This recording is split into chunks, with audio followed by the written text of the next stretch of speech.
सोनू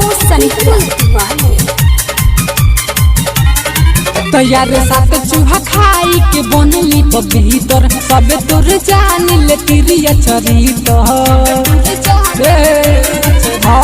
साथ चूहा खाई के बनली पवित्र सब तोर जान ले तिरिया चरित हेरा में पड़ल रहे पीर सवाओ करू के काहे न चिखा दिहली हेरा में पड़ल रहे पीर सवाओ करू के काहे न चिखा दिहली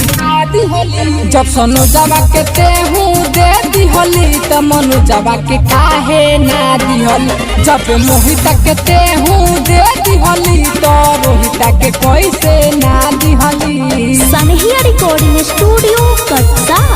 जब मोहिता के तेहू ना दिहली तो पापा के कैसे दे दिहली।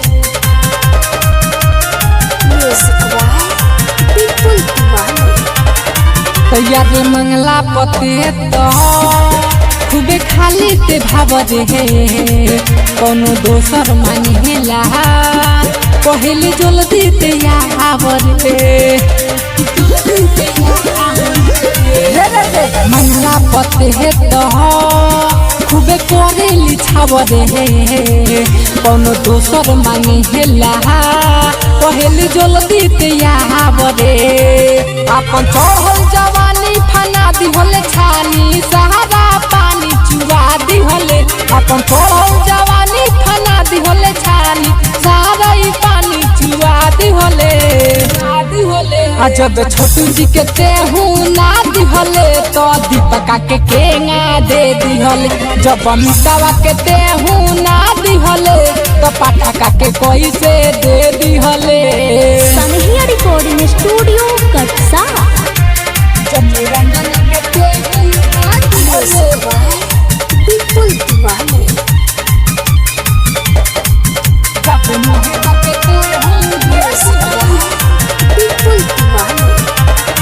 तैयार ढेर सौ के देह के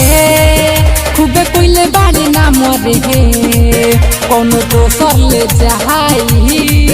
कहीं खत्म बया मरे के देह के